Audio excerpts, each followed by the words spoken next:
पाकिस्तान गंदम पैदा करने वाले चोटी के 10 देशों में 7वें पायदान पे है और उसकी गंदम की वार्षिक पैदावार 3.25 करोड़ मीट्रिक टन के लगभग है। फिर भी पिछले एक वर्ष में रोटी की कीमत 15 रुपए से बढ़ के 25 रुपए तक पहुंच गई है, यानी भारतीय करेंसी में 7.5 रुपए की एक रोटी। पिछले मानसून में पंजाब और सिंध के खेत खलियान जिस तरह बर्बाद हुए, उसके कारण पाकिस्तान को इस वर्ष $2 बिलियन की 26 लाख टन गंदम रूस से खरीदना पड़ रही है। ये बिल्कुल ऐसा है जैसे कुवैत रूस से पेट्रोल खरीदे। पेट्रोल चूंकि पाकिस्तान में पैदा नहीं होता, इसलिए उसका बाहर से मंगवाना तो समझ में आता है, लेकिन एक कृषि प्रधान देश होने के नाते हर साल $4.5 बिलियन का बिनोले और सोयाबीन का तेल और गंदम समेत खाने पीने की चीज़ें और सब्जियां वगैरह मंगवाना पल्ले नहीं पड़ता। एक दलील ये दी जाती है कि साहब, जनसंख्या भी बेतहाशा बढ़ रही है और कृषि का उत्पादन उसका मुकाबला नहीं कर पा रहा और पानी की भी कमी है, इसलिए भले गंदम हो के चावल के, दालें के, तेल के बीज, ये सब चीज़ें बाहर से मंगवानी तो होंगी। और फिर रूस और यूक्रेन के युद्ध के कारण खान पान और खाद वगैरह पे जो महंगाई टूटी है, उसका क्या करें। जो लोग भी अपनी मजबूरियों को अपनी कमजोरी की ढाल बना रहे हैं, वो कितनी आसानी से भूल जाते हैं कि आज की साइंस और टेक्नोलॉजी और आर्टिफिशियल इंटेलिजेंस की दुनिया में ये बहानेबाजियां चल नहीं पा रही।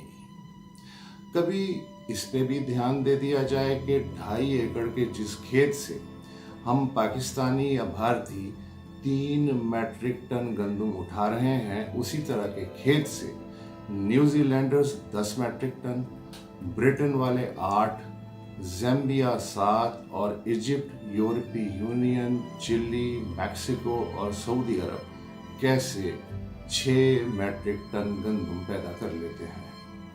आखिर क्या कारण है कि डैम से जो पानी चलता है उसमें से लगभग 40% रास्ते में ही उड़ जाता है। जो बिजली डैम से पैदा होती है उसमें से 38% या तो पुराने डिस्ट्रीब्यूशन सिस्टम की वजह से रास्ते में ज़ाया हो जाती है या फिर चोरी हो जाती है। हम 1 एकड़ की सिंचाई में जितना पानी लगाते हैं, उतने ही पानी से इस्राएली किसान 10 एकड़ सींच लेता है। आखिर क्यों हमारी 30 से 40% फसलें और सब्जियां खेत से रसोई तक पहुंचने से पहले ही खराब या ज़ाया हो जाती हैं, और फिर इस नुकसान की भरपाई में आप महंगाई की शक्ल में करते हैं। किस वेद ने आपको मशवरा दिया कि बंजर ज़मीनों पे हाउसिंग सोसाइटियां उठाने की बजाय सोना उगलते हरे भरे खेतों और बागों को उजाड़ के उन पे घर और फ्लैट बना दो। जो पाकिस्तान इन दिनों हर दर पे चंद बिलियन डॉलर के लिए दस्तक देता फिर रहा है, उसके नेतृत्व की आंखों पर जबरदस्त पट्टी बंधी हुई है। शायद उसे मालूम ही नहीं कि पाकिस्तान के पास 48 मिलियन एकड़ नहरी ज़मीन है, जो इजिप्ट की नहरी ज़मीन से 5 गुना ज़्यादा है।